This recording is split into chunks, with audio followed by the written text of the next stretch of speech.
قال جل وعلا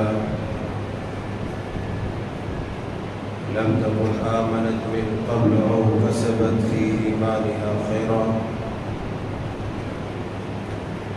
سبحانك لا علم لنا إلا ما علمتنا إنك أنت العليم الحكيم رب اشرح لي صدري ويسر لي أمري واحلل عقدة من لساني يفقهوا قولي رب زدني علما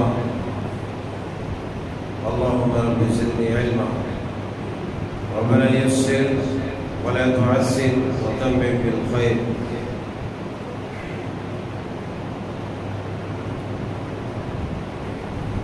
اللہ وحدہ لا شریک مالک الملک مالک القدوس رب الودود رب العالمین احکم الحاکمین ارحم الراحمین کا بے پایاں فضل و کرم اس کی عنایت ہے کہ اللہ تبارک و تعالی نے ان فتنوں اور آزمائشوں والے گھڑیوں اور ان ایام میں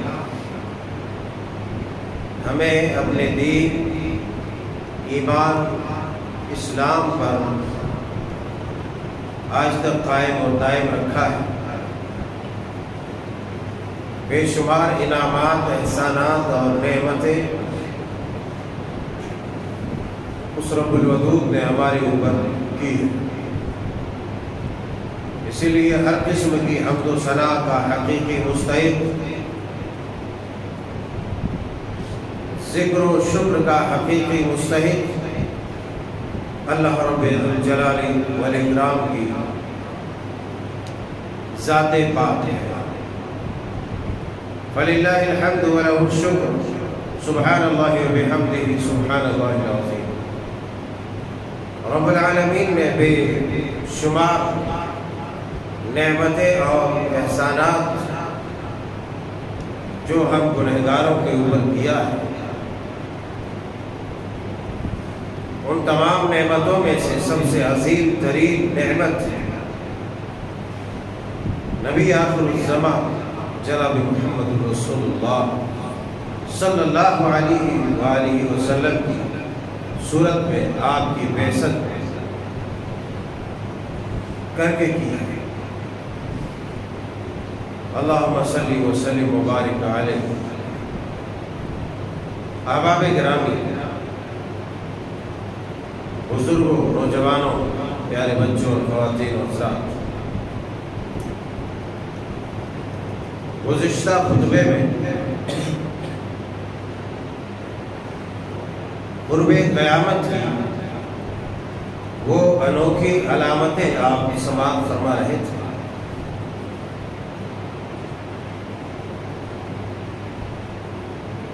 جو انتہائی عجیب و غریب اور وچتر تھی بسا اوقات انسان کا ذہن دماغ اور اس کی عقل ایسی چیزوں کو قبول کرنے سے ماننے سے تسلیم کرنے سے قاصر رہتی ہے مگر ان تمام چیزوں کے باوجود جو احادیث صحیحہ میں وارد ہے آیات قرآنیہ میں جن چیزوں کا تذکرہ ہے اسے مانے بغیر کوئی چارہ کار نہیں اسے تسلیم کیے بغیر کوئی چارہ نہیں ماننا ہی اصل ہے ایک مسلمان کے لیے اس پر ایمان رکھنا ضروری ہے ذکر کیا گیا تھا کہ قیامت بالکل جب انتہائی قریب ہو جائے گی تو ان کے انتہائی قربت کا قیامت کی انتہائی قربت کی جو بڑی علامت ہے وہ مغرب سے سورج کا طلوع ہونا ہے اس کے فوراً بعد دابۃ الارض کا نکلنا ہوگا جیسا کہ پچھلے خطبے میں کہا گیا تھا کہ دابۃ الارض ایسی ایک مخلوق ہے جب اللہ کے حکم سے وہ مخلوق نکلے گی مسلمانوں اور مومنوں میں امتیاز اور فرق کرے. مسلمانوں کی پیشانی پر مسلمان مومن اور کافروں کی پیشانی پر کافر. اب وہاں تک پہنچنے کے بعد قیامت بالکل اور قریب ہو چکی ہے. قیامت بالکل اور قریب ہو چکی ہے. قیامت کی قربت کی ایک علامت مکہ اور مدینہ کی تخریب اور مکہ اور مدینہ کی بربادی، مکہ اور مدینہ کی ویرانگی بھی جو قیامت کی بڑی علامت ہے. چونکہ آپ جانتے ہیں اور انشاءاللہ آئندہ میں وضاحت بھی کروں گا کہ قیامت جن لوگوں پر قائم ہوگی صرف اور صرف وہ بدترین خلائق ہوں گے. لہذا جب قیامت اتنی قریب ہو جائے گی تو چونکہ اللہ تبارک و تعالی مومنوں کو ایک خاص ہوا کے ذریعے سے موت دے دے گا، فوت کر دے گا، جو بھی تفصیل آئندہ ہم سے کریں گے. اس کے بعد دنیا میں صرف اور صرف بدترین قسم کے لوگ ہوں گے، صرف اور صرف برے لوگ رہیں گے. ظاہر سی بات ہے جب برے لوگ ہوں گے تو مکہ اور مدینہ ویران ہو گئے. ایک روایت اللہ کے پیارے حبیب علیہ السلام کا ارشاد ہے، آپ نے فرمایا لا تقوم الساعة حتى يحج البيت حتى لا يحج البيت. کہ قیامت قائم نہیں ہوگی یہاں تک کہ حج بیت اللہ بند ہو جائے، حج بیت اللہ ختم ہو جائے. ایک روایت میں جیسا کہ پہلے بھی میں نے جہاں پر یاجوج ماجوج کا اور سیدنا حضرت عیسیٰ علیہ السلام کا تذکرہ کیا تھا وہاں پر میں نے بتایا تھا کہ حضرت عیسیٰ علیہ السلام کی آمد کے بعد جو انصاف اور دین اسلام کا بول بالا ہوگا اس کے بعد حج اور عمرہ بھی ہوگا. تو حضرت عیسیٰ علیہ السلام کے نزول کے بعد ایک عرصہ دراز تک ایک لمبی مدت تک یہ سلسلہ چلتا رہے گا. حج عمرہ کا بھی لوگ یعنی مدینہ اور مکہ آباد رہیں گے. پھر سلسلہ چلتے چلاتے ایک دن ایسا آئے گا کہ مکہ اور مدینہ بالکل ویران ہو گیا. صحیح بخاری کتاب جو ابھی میں نے روایت پڑھی اس میں مذکور ہے کہ آپ نے فرمایا قیامت اس وقت تک قائم نہیں ہوگی جب تک کہ حج بیت اللہ بند نہ ہو جائے. یعنی جب شریر ترین مخلوقات سے گنہگار فاسق و فاجر کافر مشرک اس روئے زمین پر بنپ رہے ہوں گے جی رہے ہوں گے تو بیت اللہ کا طواف کرنے والا ہوں. وہ تو اس زمانے کے کافر تھے جو کرتے تھے چونکہ وہ دین ابراہیم پر رہتے رہتے وہ شرک کی طرف گئے تھے. مگر آج کے جو کافر ہیں اور قرب قیامت میں جو کافر ہوں گے وہ تو لا دین بے مذہب ہوں گے. انہیں کسی سے کوئی وابستہ نہیں ہوگا. وہ صرف جانوروں کی طرح بدماشیاں عیاشیاں بے حیائیاں اور فرشکاریاں پھیلا کے جائیں گے اور کھائیں گے پیے گے بس. کفر و عصیان سے روئے زمین کو بھر دے گی ہوتا ہے. اور جب کفر و عصیان سے روئے زمین بھر جائے گی تو ظاہر سی بات ہے بیت اللہ کا حج بھی نہیں ہوگا. کوئی حج کرنے والا نہیں ہوگا. اور جب کوئی حج کرنے والا نہیں ہوگا تو بیت اللہ حرم مکہ اور پھر اس کے ساتھ ساتھ مدینہ منورہ بھی ویران ہو جائے گا. سیدنا حضرت ابو ہریرہ رضی اللہ عنہ صحیح بخاری کتاب الحج میں اور روایت ہے. حضرت ابو ہریرہ رضی اللہ تعالیٰ عنہ بیان فرماتے ہیں کہ اللہ کے پیارے حبیب علیہ السلام نے ارشاد فرمایا یخرب الکعبہ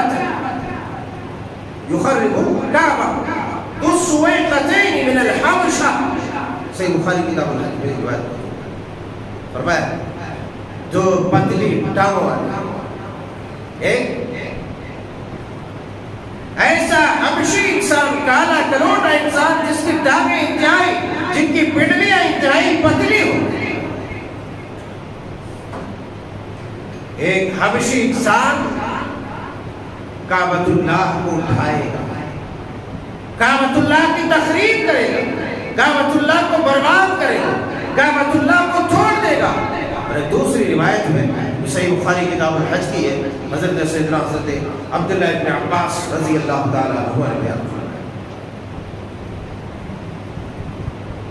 آپ علیہ الصلوۃ والسلام نے ارشاد فرمایا کأنی بہ اسود افلح،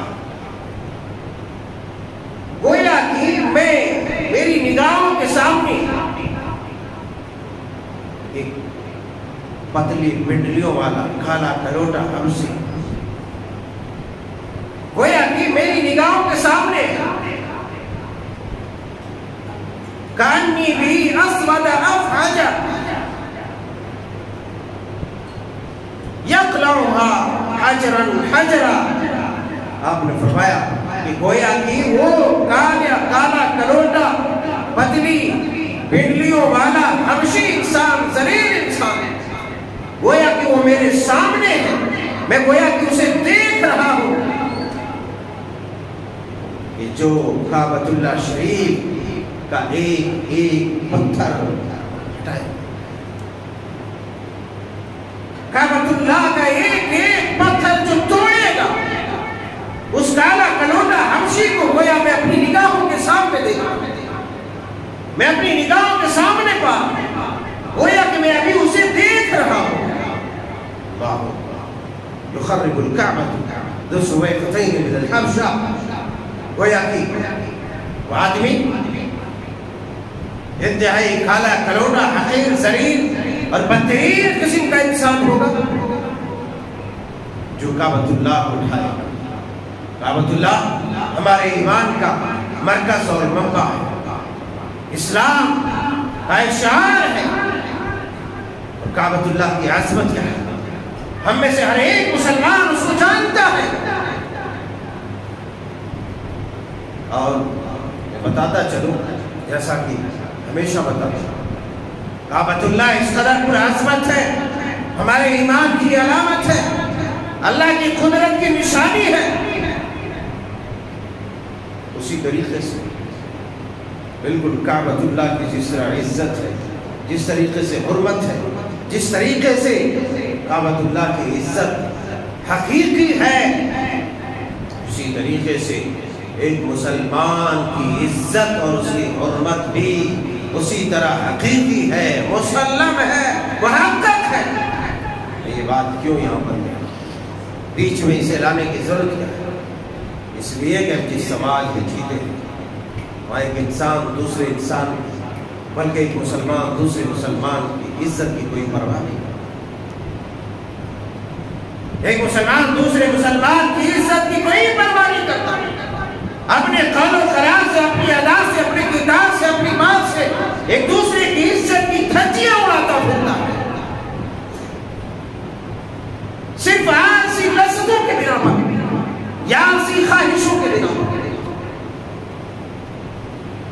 تو اللہ کے پیارے حبیب علیہ السلام، صحیح بخاری شریف کتاب الحج، صحیح مسلم شریف کے اندر حدیث مبارکہ موجود ہے، آپ علیہ السلام نے فرمایا ان اعراضکم واموالکم ودماءکم کحرمت یومکم ھذا کشہر ھذا کبلد ھذا،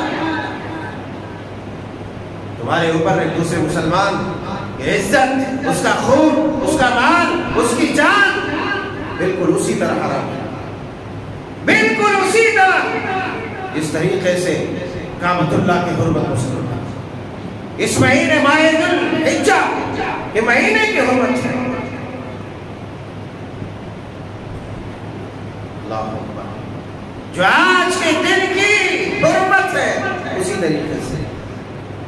تو بہرحال یہ تو ایک ضمنی بات تھی، کیونکہ ایسی باتوں کی طرف توجہ دلانا بیچ بیچ میں بہت ضروری ہے، تاکہ کم از کم ہمیں معلوم ہو کہ ہم کون ہیں، ایک مسلمان کی عزت، ایک مسلمان کا وقار، ایک مسلمان کی قیمت کیا ہے۔ ایک مسلمان کی قیمت کریں، ایک مسلمان کی جان کی، اس کی عزت کی قیمت اللہ والے یہ ہے جیسے کعبہ کی عزت ہے، کعبہ کی حرمت ہے، کعبہ کی قیمت ہے، تو ہمیں اس کا پاس لحاظ کرنا بہت ضروری ہے۔ پر ادھر نہ دور نہ دیتے ہوئے ہم آئے، اللہ کے پیارے حبیب علیہ السلام نے فرمایا ایک حبشی ذلیل انسان، پتلی پتلی پنڈلیوں والا، ٹانگوں والا، کعبۃ اللہ کو توڑے گا، گرائے گا، گویا کہ میں اسے اپنی نگاہوں سے دیکھ رہا ہوں، وہ میری نگاہوں کے سامنے ہے۔ ایسا اس آدمی کو میں دیکھ رہا ہوں جو کل چل کر کے کعبۃ اللہ کے ایک ایک پتھر کو، ایک ایک اینٹ کو توڑے گا، ریزہ ریزہ کرے گا، ہٹائے گا۔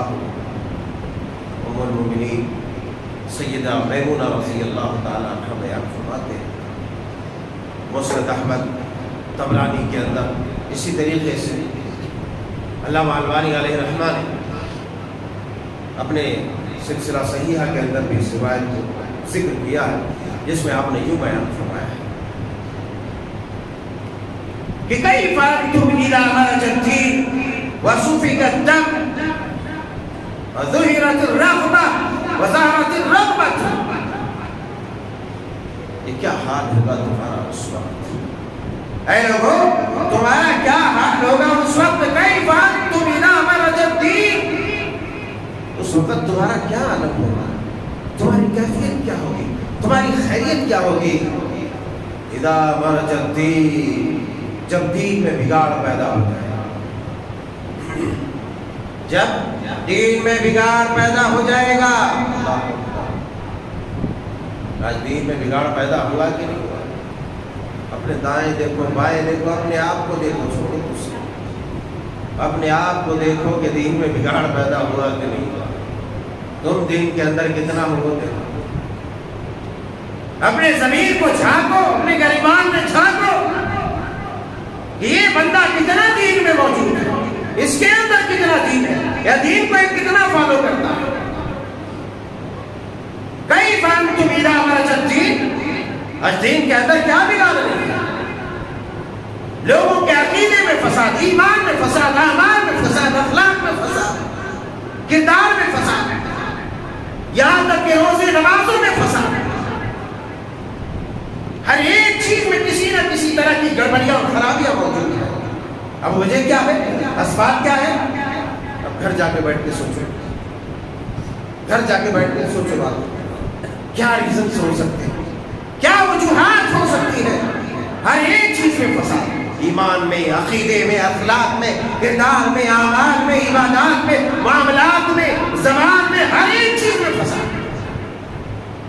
زبان جھوٹ میں ملوث ہے، زبان جھوٹ سے تربتر ہے، زبان جھوٹ سے، کس بیانی سے، مکروہ باتوں سے، خراب باتوں سے، فاسد باتوں سے، ایسی ویسی باتوں سے ہماری زبان تربتر ہے، آلودہ۔ جبکہ زبان کا کام یہ تھا کہ من کان یؤمن باللہ والیوم الآخر فلیقل خیرا او لیصمت، اس زبان کا کام یہ تھا کہ اگر اس کے پاس، اس کے دامن میں، اس کے دل میں، اس کے منہ میں، اس کی زبان میں کوئی اچھی بات ہے، اس کے دماغ میں کوئی اچھی سوچ ہے تو زبان سے اس کی ترجمانی کرے، اچھی بات بولے۔ اگر اچھی بات اس کے پاس نہیں ہے تو منہ موچ کے بیٹھا رہے، منہ بند کر کے بیٹھا رہے، اسے دوسری کوئی بات کرنے کی ضرورت ہی نہیں۔ اگر اس کا ایمان اللہ پر ہے، اس کا ایمان یوم آخرت پر ہے، اس کا ایمان قیامت کے دن پر ہے، مگر ہم سے سب کچھ ہوتا ہے، خاموش بیٹھا نہیں جاتا، ہم سے سب کچھ ہوتا ہے، خاموش بیٹھا نہیں جاتا۔ آج خاموش بیٹھا نہیں جاتا۔ اللہ کے پیارے نبی علیہ السلام نے فرمایا من کان یؤمن باللہ والیوم الآخر فلیقل خیرا او لیصمت، اگر اللہ پر قیامت کے دن پر ایمان ہے تمہارا تو پھر ایسا کرو، سچی بات، اچھی بات، میٹھی بات، فطری بات، اخلاقی بات، اگر نیکی کی بات، معروف کی بات، بھلائی کی بات تمہارے پاس ہے تو زبان کھولو، نہیں تو اپنی زبان بند رکھو، نہیں تو پھر ایسا ہوگا کہ زبان سے کوئی ایسی ویسی بات نکل جائے گی تمہاری، نکال دو گے، پھر جہنم کی اتنی گہرائی میں جا کر کے گر جاؤ گے جتنی گہرائی پچھم سے لے کر کے پورب تک ہے، مشرق سے مغرب کی جتنی دوری ہے، پھر تمہارا بیڑا غرق ہو جائے گا، سب ناش ہو جائے گا۔ اسی لیے اپنی زبان کی حفاظت بہت ضروری ہے۔ ہمارے دین میں فساد ہی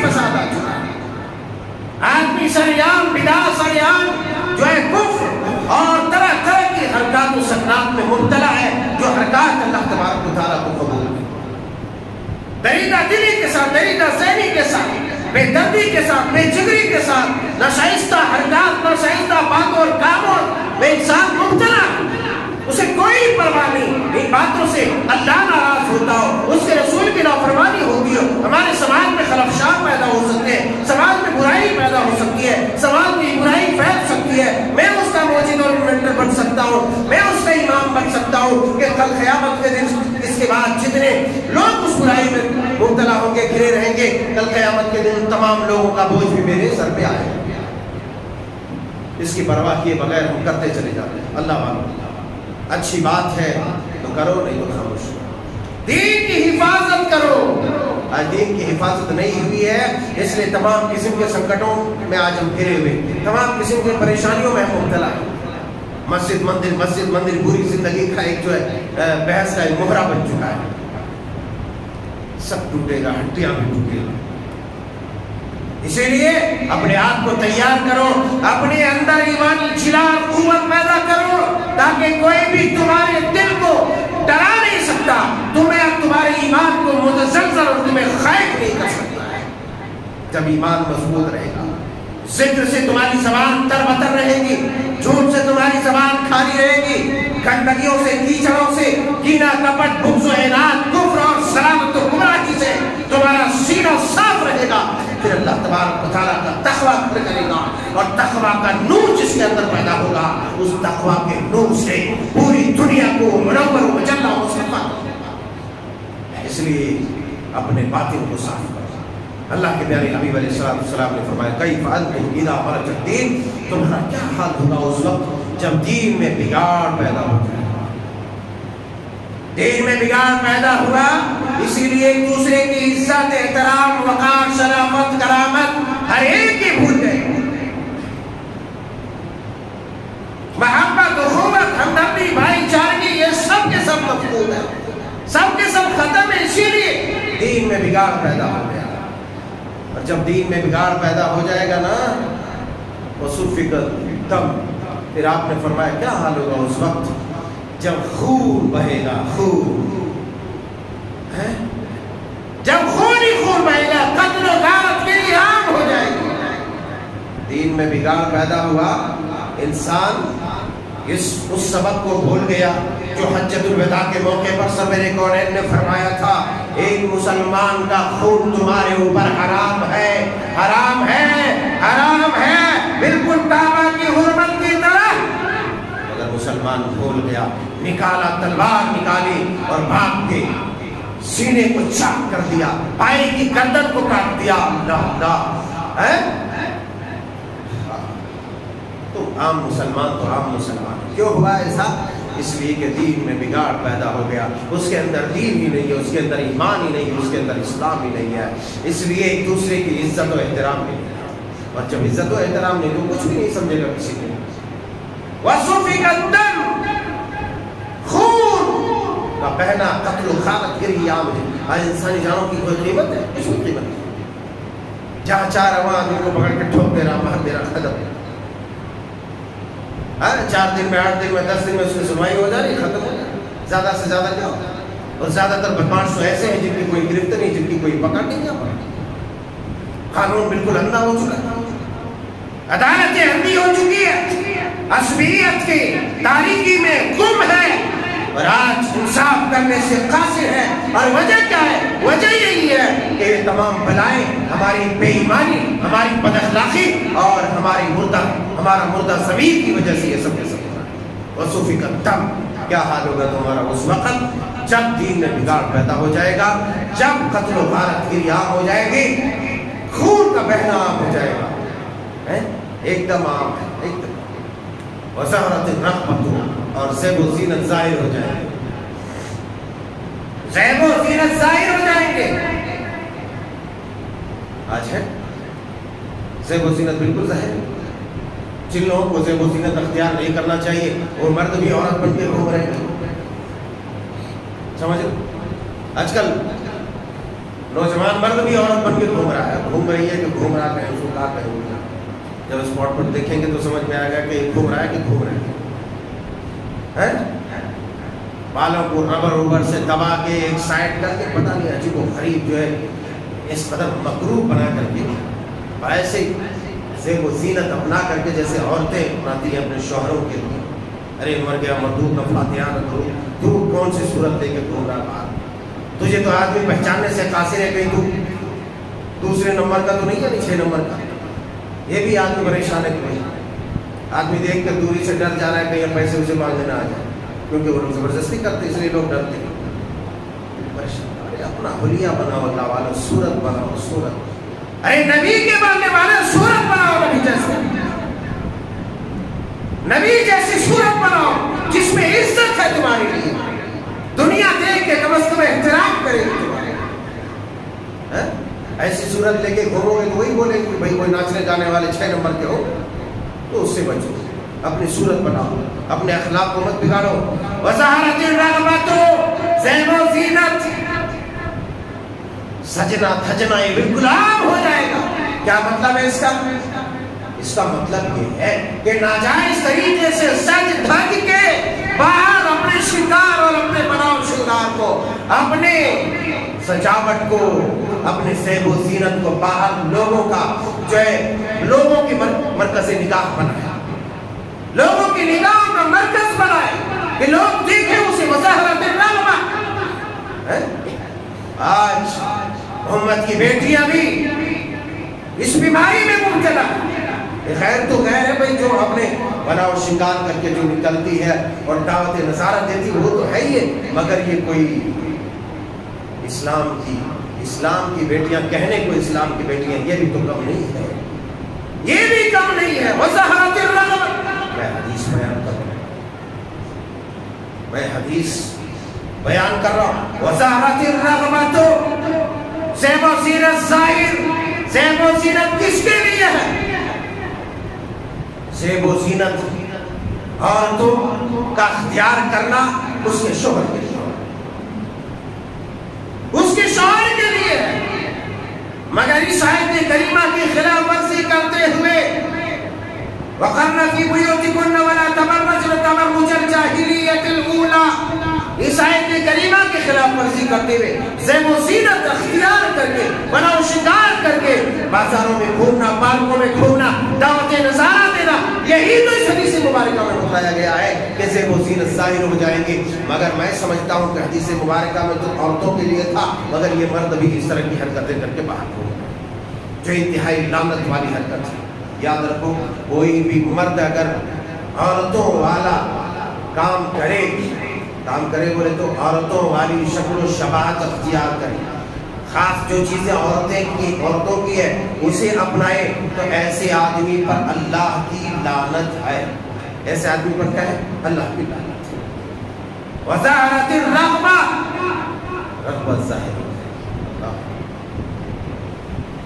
اپنا محاسبہ کرو، اپنا جائزہ لو کہ ہم کہاں ہیں اور کس اسٹیج پر ہیں. اللہ ہم کہاں پہنچ چکے، ہمارا اخلاق کہاں پہنچ چکا ہے، ہمارا دین، ہماری شریعت کیا پیغام دیتی ہے، کیا درس دیتی ہے، قرآن کیا سکھلاتا ہے. انسان بنو. جب انسان بنو گے، مسلمان بنو گے تو ظاہر سی بات ہے بس اللہ تبارک و تعالیٰ تمہاری مدد کرے گا، تمہارا تعاون کرے گا. نہیں تو پھر ٹھوکروں پر ٹھوکریں کھاتے جاؤ گے اور ایک دن ایسا ہوگا کہ ٹوٹ جاؤ گے. ایک دن ایسا ہوگا کہ ٹوٹ جاؤ گے. آپ نے فرمایا کیف انتم اذا مرج الدین وسفک الدم وظہرت الرغبہ واختلفت الاخوان.